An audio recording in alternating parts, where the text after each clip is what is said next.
Hola, humano, bienvenido a un vídeo artículo de Marginal Media. El artículo de hoy está escrito por Loris Sanata, escritor italiano y catedrático de Historia de América Latina en la Universidad de Bolonia. Título: ¿Tiene remedio el populismo en América Latina?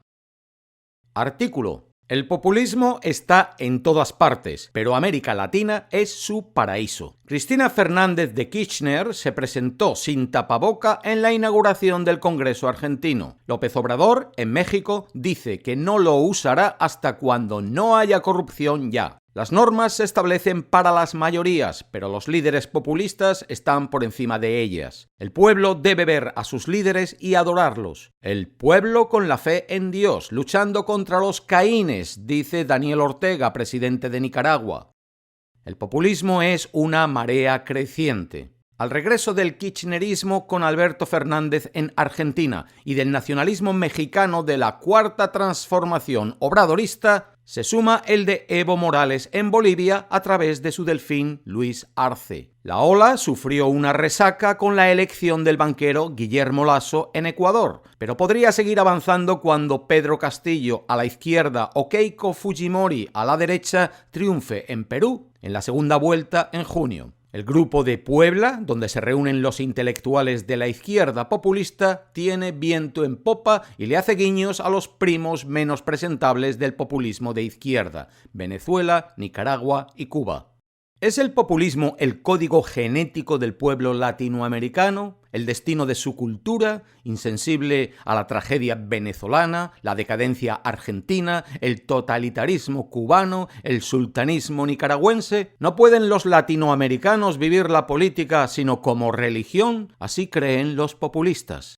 ¿Por qué tanto populismo? Y sobre todo, ¿qué es? No hay consenso al respecto. La mejor definición es la más minimalista. El populismo es nostalgia de absoluto, homogeneidad, unanimidad, más allá de su filiación ideológica formal a la derecha o a la izquierda. De ahí su impulso totalitario a borrar los límites entre individuo y comunidad, política y religión. Su avance actual es una pésima noticia en una región donde la democracia siempre ha sido endeble. En el plano político inclina la cancha, se apodera de las instituciones del Estado para perpetuarse en el poder. En el plano social, incita a la guerra entre ricos y pobres y lucra con el resentimiento y el odio, arrojando sal sobre las heridas en lugar de curarlas. En el plano económico, sacrifica la producción a la distribución, el desarrollo a largo plazo a la dádiva inmediata, un futuro viable al consenso en el presente. Ahora que se enfrenta a la escasez y no al boom de las materias primas que años atrás le permitió a los líderes populistas liberalidades, es previsible que ofrezca recompensas morales, retórica maniquea y simbolismo revolucionario a cambio del empobrecimiento, los abusos de poder, los conflictos y las migraciones masivas que genera.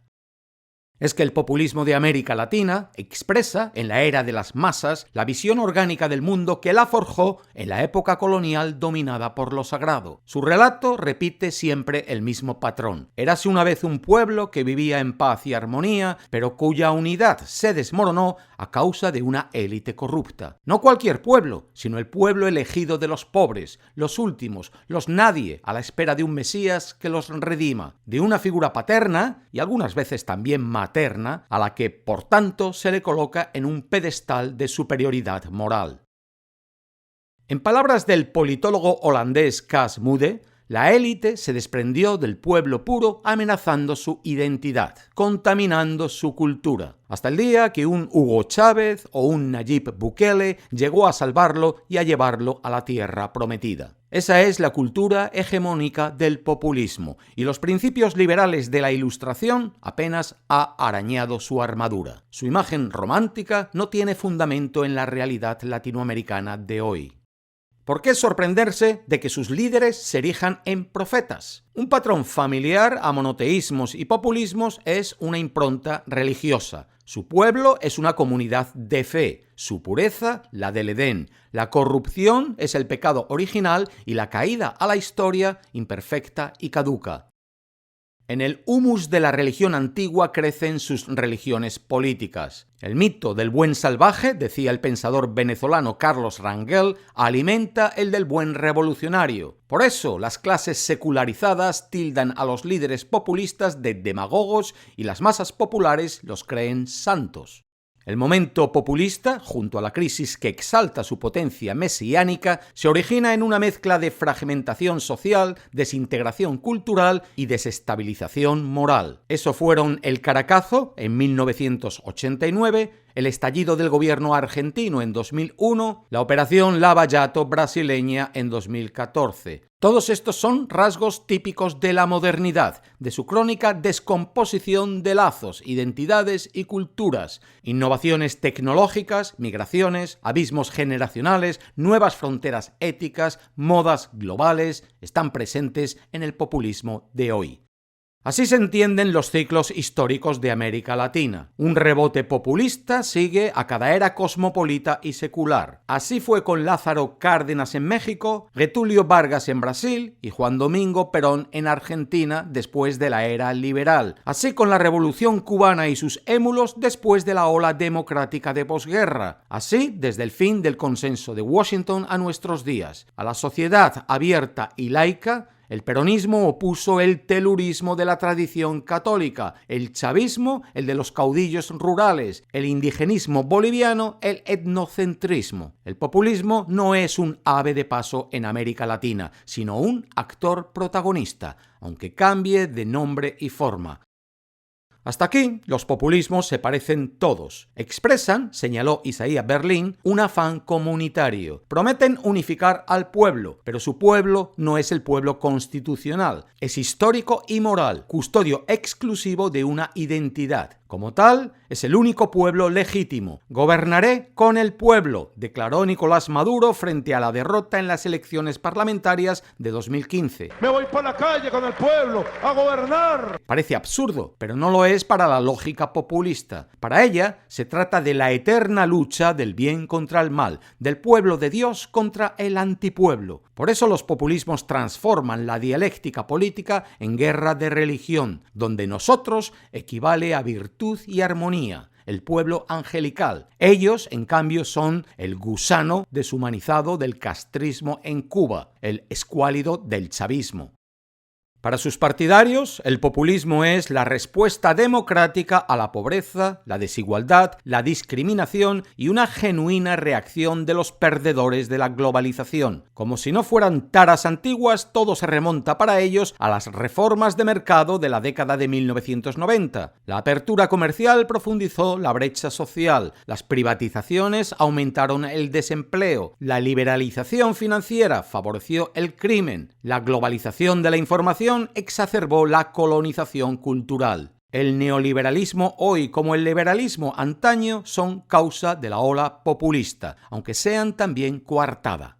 Sin embargo, el populismo es más causa que efecto de esas plagas atávicas, parte del problema y no de la solución. Dejemos a un lado el caso brasileño de Jair Bolsonaro, cuya matriz evangélica y de derecha recuerda al populismo nativista y antiestatista de Donald Trump. El sueño de los populismos hispanoamericanos, los más frecuentes, es restaurar el reino de Dios en la tierra. Evocan el milenarismo del Antiguo Testamento. Su pueblo mítico es el buen pueblo fiel. Su enemigo, el mismo que destruyó la cristiandad, el liberalismo hijo de la Reforma. De ahí el odio hacia Estados Unidos liberal y protestante, enemigo eterno, según Castro, sin alma para Eva Perón, con olor a azufre, dijo Chávez. Ayer estuvo el diablo aquí.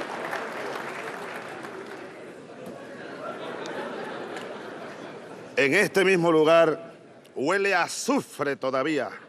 Como ese pasado imaginado de virtud y armonía, los populismos hispanoamericanos son, por tanto, unanimistas. Un pueblo, una nación, un líder. Toleran la división de poderes y el sistema multipartidista si es necesario, pero los pisotean cada vez que pueden, como lo demuestran en semanas recientes López Obrador en México y Nayib Bukele en El Salvador. Son jerárquicos, el orden se crea de arriba abajo, del sacerdote a los fieles o del presidente a sus seguidores. Y corporativos, todos deben ser parte de algo, familia o partido, clan o sindicato. El grupo trasciende al individuo. Su modelo es el Estado confesional que castiga a los herejes y catequiza al pueblo. Dios está con nosotros y nosotros seguimos su plan, predicaba Hugo Chávez por cadena nacional mientras se apoderaba del Estado pieza a pieza, desde el Poder Judicial hasta las Fuerzas Armadas. Pronto esta fórmula sería repetida por sus imitadores. Huele a azufre,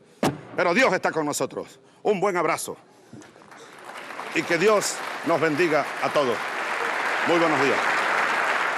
No es todo. Si el dinero socava la pureza del pueblo y si el mercado lo corrompe, se entiende que los populismos combatan la prosperidad más que la escasez, que opongan la santa pobreza a la cultura del crecimiento. Perpetúan así la miseria que dicen combatir. El escape de la pobreza nunca es para todos al mismo tiempo. Algunos lo logran, otros quedan atrapados. Lo importante es que los primeros no quiten la escalera del ascenso social para que los otros que siguen abajo puedan subirla.